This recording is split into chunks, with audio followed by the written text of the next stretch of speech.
welcome. Same to you, Matthew. I hope you like our new logo that I have personally not designed. It was all it was all Gemini. We're having a good laugh about it.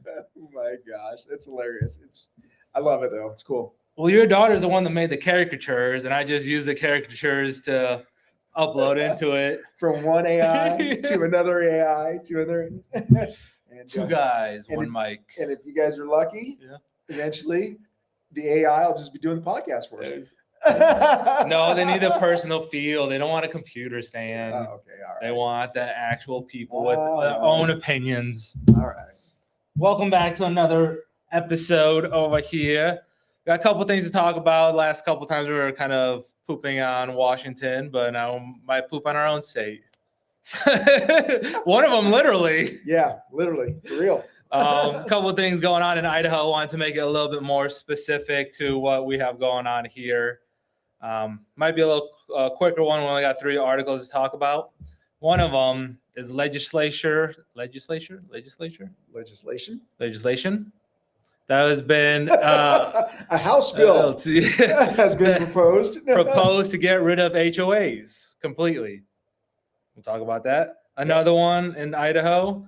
Short-term rental restriction ban on top of that. And then last but not least, a little bit of drama going on in Bonner County and Spirit Lake.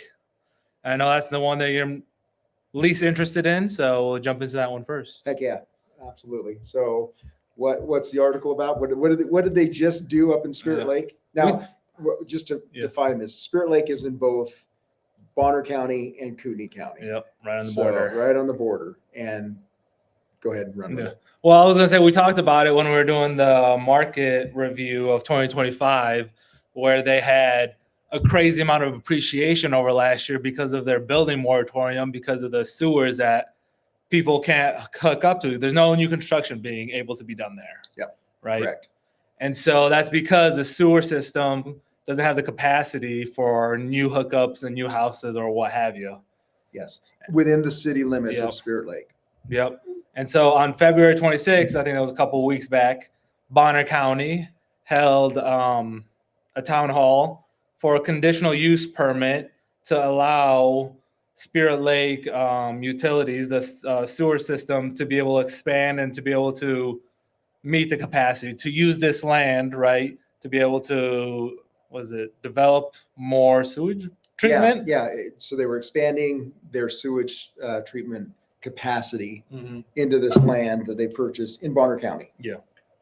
And what do you think that entails? Just pretty much just treatment facilities to handle more sewage, right? Right, exactly. But they have to bring lines in and all, there's quite a bit of money involved. And that's where the hiccup is really coming in, is having the fundage to do it. It's one of these situations where most cities try to put that on developers, but right now they're not allowing any new development because they don't have capacity. So it's just a circle. And as of what we heard this morning, they're actually going to table it for another 5 years. It's already been going on for like 6 or 7 years. Yeah. So again, they're going to be stuck within the city limits to build houses. Yeah. And to my understanding, the city of Spirit Lake owns 158 acres that they were trying to use for their treatment facility. And the whole hearing was to get the conditional use permit to start the process of being able to build it. So it's the first domino, if you will, in the whole process to be able to expand their sewage treatment facility. And that was denied on the 26th of February. Yes. But then at the same time, they approved 12-acre parcel to be developed into 10 industrial lots ranging from 1 to 3 acres. So at the same time, we're not going to let you build any more sewer systems. We want more RV storage. We want more warehouses. We want more contractors and buildings to be in Spirit Lake. Yep. Tell me how that makes sense, Stan. It doesn't. And it does. So from a developer standpoint, we've done a few projects and you want to have the availability to have contractors there, more businesses, because you're kind of at a standstill with your residential side of stuff. And typically when you're looking at industrial, commercial, things like that, the fluent, the waste that's created for the sewer system or septic system, in this case, is probably what they're going to have to do, isn't that much of an impact as a residential.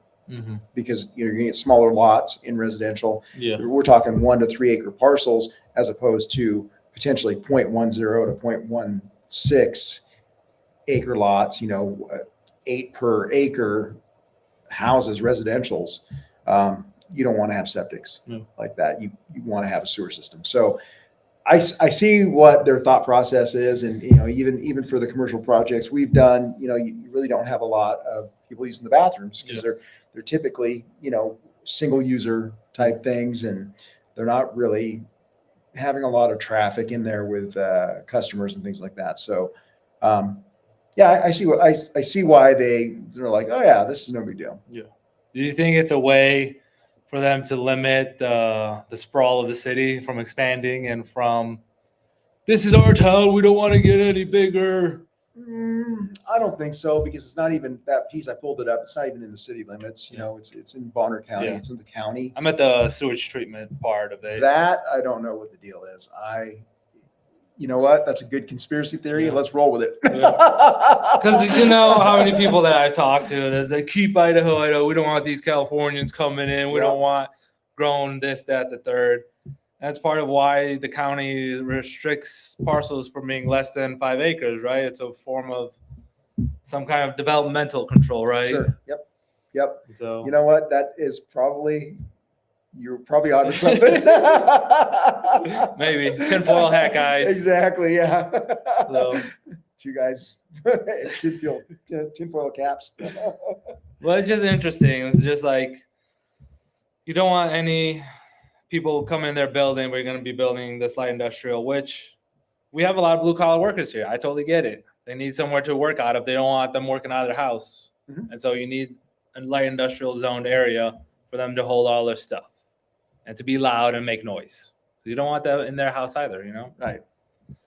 But that's just our take on that one. It's just a little bit of drama going on over there in Spirit Lake. Yeah. So if you're looking at Spirit Lake, call Matthew. He's got a lead on a couple lots that that are good, that are actually hooked up to the sewer already. So, but anyway. Anywho, the state of Idaho, Representative Jeff Ellers from Meridian introduced House Bill 708 into the House Business Committee last week.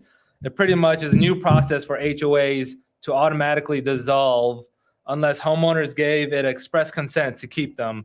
The bill would make it that any HOA that exists for more than a decade as of January or July 1st, 2026 would automatically dissolve 3 years later unless the members specifically voted to keep it. This is a hot take for a lot of people. Wow.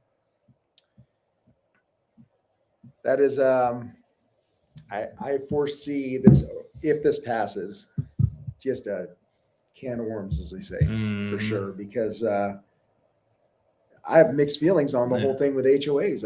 You drive through a lot of these developments, all the new ones have HOAs and CC&Rs, and you drive through there, and I can see why they have them, because most of them are smaller lots. You've got cluster housing. You don't want trailers and lots of cars and projects sitting around encroaching on road right-of-way space, things like that. You go downtown Coeur d'Alene, where there are no HOA, and it's hard to navigate. Yeah. So, man, I got mixed feelings, because I get freedom. Yep. This is my land, Stan. This is my Exactly. property. You can't tell me what to do with it. I live in a neighborhood with pretty much defunct HOA and CC&Rs. Yep. The CC&Rs were established in the 60s, and there's no HOA to enforce them. And it looks like it. I love it. I can have my trailer out there whenever I want. I can have my side-by-side sitting out. I can have, a lot of cars parked out there. No big deal. Yeah. Nobody cares. Yeah. And I don't care. But I can see when, you're going into like Coeur d'Alene Place or Montrose or any of those developments and the landings, you've got pretty nice houses. You want to keep things kind of tidy. Yeah, well, you got them, like you said, pretty close together. You're where you live. You got a little bit of elbow room. Yeah. So you got a little bit of space for people's stuff to not be on top of someone else's. Right. That's true. At the same time. That's a good point. I think this is more of an aspect of, what's the word I'm looking for? Of accountability. Of, are these HOAs doing what they say they're going to do? They, at the current moment, they have to be disclosing like everything that they do anyways. However, if the homeowners feel like they're not doing their job at the certain point, I mean, there's so many, you hear so many news articles about HOAs with fraud, with embezzling money. I mean, Damon's HOA, they had a whole thing going on there as well. Yeah. And so I think that's just this is a form of accountability to keep on the HOA board's mind, because a lot of these, like Coeur d'Alene Place, and we were talking about, they're more corporately ran HOAs. They are, yes. I live in an HOA where the neighbors run the HOA. There's no corporation running our HOA. Our dues are $250 a year, and our HOA CCRs, I mean, they're from the 90s that aren't even relevant anymore. No one really cares, but we just get together. I mean, we just had it a couple of weeks ago, and just pretty much make sure there's no dog poop all over the place. Everyone's clean and tidy, and everyone keeps to themselves. Yeah, someone could leave a trailer out front for a couple of days or a week, and no one's gonna care. But if it starts looking like someone's living out of it and in the front of your house, we're gonna have a problem.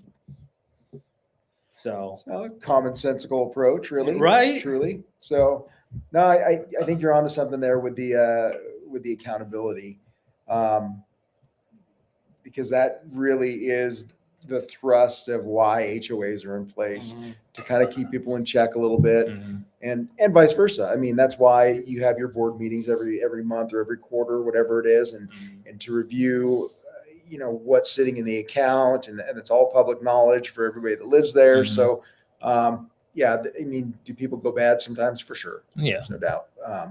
But at the same time, I think you're right. Yeah. I do agree with you from your perspective on that. But I do see a lot of you pull a bill out of the air like that, and it's going to cause a lot of people to be nervous, I guess. Yeah, 100%.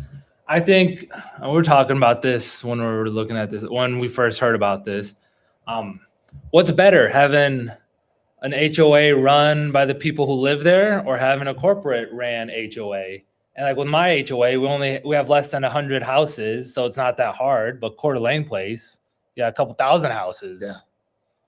And so with that kind of HOA, that you have a couple thousand houses, that'd be a full-time job.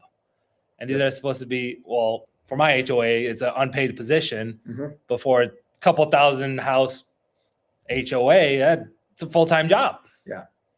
Literally, and they're expanding, right? I mean, Coeur d'Alene Place isn't done yet. Yeah. So every year there's a couple hundred more homes just in Coeur d'Alene Place.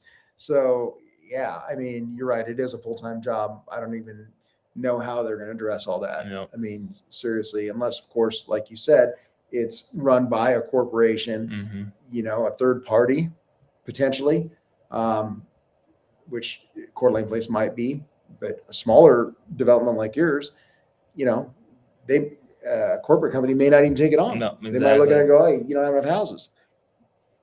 So then you got Joe Schmo taking care of it. Yeah, exactly. And so I can see where there's going to be a lot of smaller HOAs that just say, "Screw it." Yeah, we're done. Yeah, I mean, there's no reason to even. Because I don't even know what my HOA takes care of. I know we have a couple green spaces. I mean, I guess we do have one little park and a soccer field. Probably all mainly for landscaping and taking care of that park. But let me tell you, that park's not in the best shape. It's only like one slide and a pull-up bar and a swing set. Nice. Yeah, I was just thinking, and I'm not meaning to jump ahead, but it kind of works perfect for our podcast and for the articles, because you'll see a lot of smaller HOAs disappear, which that'll probably open up some more VRBOs and stuff like that. Well, jump into our next, the bread and butter of this podcast. Yeah. There's a form of legislation was also passed by the Senate, the Idaho Senate. It is a short-term rental reform. Pretty much the gist of it is that it will limit what rules cities and counties can impose on short-term rentals like Airbnb and VRBOs. The bill allows local governments to require safety measures in these rentals, such as smoke detectors, which while also banning local governments from enforcing rules on short-term rentals they wouldn't impose on traditional long-term occupied homes. Basically meaning that this state legislation is going to override any local city or county rules imposed on short-term rental properties and restrictions that said city or county might have on them. Mm-hmm. It's going to open up a can of worms. Stan. And then, yeah, like one of the ones they mentioned in there is insurance. And I've heard of lots of times, I think Coeur d'Alene actually requires that you have additional insurance on your quote VRBO. And I believe also that you have to occupy it for, so many days of the year or something like that. I know McCall does. Yep. So, yeah, holy crap. Dude, that's crazy. It's crazy that it's going to override whatever the local municipalities have put into place. Talk about the wild, wild west. That it's kind of hard. I can see both sides of it, right? As an entrepreneur, as a capitalist, heck yeah, do what you want to do. But at the same time, on the other side of we are a tourism town. Coeur d'Alene is, and one can argue that's part of the reason why prices have skyrocketed in downtown Coeur d'Alene is because everyone wanted an Airbnb and VRBO steps away from the lake and downtown off Sherman Street and whatnot. Oh, yeah. And so obviously your local family who's lived here for 30, 40 years, I mean, they're not going to be able to buy a house in downtown Coeur d'Alene with these prices. And that's driving them out. Yeah. And so I see both sides of it. I'm not sure how I feel about it, to be frank. Well, I'm not either, because I'm looking at not just Coeur d'Alene, but McCall and Sun Valley and areas like that where I get what they've created over the years. They are definitely resort towns. They're high end. They're gorgeous. Damn, I mean, you make it a free for all as far as VRBOs go. I guess the thought that just popped in my head, looking at it from a government perspective, a local government, they just might end up then having more stricter rules and guidelines for building. They might say, well, then if somebody wants to basically throw an ADU on their property, they might get rid of that and say, no ADUs allowed. And that also got me thinking, because part of this was that will ban local governments from enforcing rules on short-term rentals that they won't impose on traditional long-term rentals. So what kind of rules or regulations can they impose on long-term rentals that they could also impose on short-term rentals? That's going to be interesting. Right. I don't know what that would look like. Someone's going to try to create something regardless to be able to ban this for both short-term and long-term. Humans are very ingenious. Yep. To say the least. They'll find a way around. Yes, they will. They have an aspect. If they don't want short-term rentals, they're going to pose a broad sweep over all rentals. From my perspective, as far as, like you said, a capitalist or somebody, freedom. I don't know if I like the idea of some senator just saying, hey, here's a bill, and then he doesn't live here in Coeur d'Alene. That guy probably doesn't live in McCall, probably doesn't live in Sun Valley, probably lives in Boise or Ada County or something like that. He doesn't know what their climate's like. Yeah. And I don't mean climate temperature wise, I meant just the vibe of the town. Yeah. So I think we need to let our local people kind of govern what the hell's going on and let us vote on it as a community to decide what is the best fit for us. It's a good point, Sam. Because that's the whole point of America, is to be at the lowest level possible. That's why we have local governments. That's why we have our local our own things, because I get it's one on top of each other, but it's all at the base level, the Mhm. one at the lowest, most local level possible, Right. to be able to help you. It's like saying the president's going to come in and ban all short-term rentals everywhere or whatnot. Right. And like at the same time, that doesn't make sense. So It doesn't. Yeah. I mean, yeah. Missoula is different than Coeur d'Alene. mhm. You know, so who says the president has the right to do that? Just like I don't know, what was his name, Jeff something or another, that proposed this, and it's Yeah. passed, right? This thing passed, right? It passed the House. Okay. I'm not sure if it has to Passed go the House or yeah, Senate? it passed the Senate. Okay. Yeah, so I don't know if it has to go to the House or if it's ready to go to Little's desk. Well, if you live in Idaho, you should really pay attention to this one because, it should be more focused on the towns themselves and the people who live there, I work agree with there, have their kids playing in the parks there. Let them decide. Senator Todd Lakey, Republican from Nampa, said that this legislation comes after years of debate and recent cases of overreach by local governments seeking to restrict short-term rentals. He pointed to the city of Lava Hot Springs and its recent loss at the Idaho Supreme Court over an ordinance regulating short-term rentals as an example of how cities and counties need more restriction. I like Lava Hot Springs. A cool water park. I wonder what I probably should read into what that Supreme Court ruling was that happened to initiate this whole bill. But he didn't. No, so I did but not. you can read it. Yeah, you look at. But we will read it. And if it turns out that there's more to it, Yeah, we'll cover it. Yeah. For sure. So it's interesting. Yeah, lots of case. changes in Idaho. A lot of locals probably aren't happy. No, I would love to, honestly, would love to get somebody from Coeur d'Alene or Post Falls or, on the city Yeah. and say, what do you think of this? Well, isn't Todd on the city now? He's just got some chair. No, he was in the county. He was county commissioner. So, but I mean, it'd be interesting to get their viewpoint and how they feel about it. Yeah. A lot of things happen in Idaho. Yep. We're going to stay on top of it so you don't have to and let you know what's going on. But at the end of the day, no, I think that's it. Unless you have final thoughts, Stan. No final thoughts except for no matter what changes happen in Idaho, still a great place to live. 100%. We will be here regardless. Yep. Not going anywhere. But thanks for guys for joining. We'll see you guys next week. See you next week.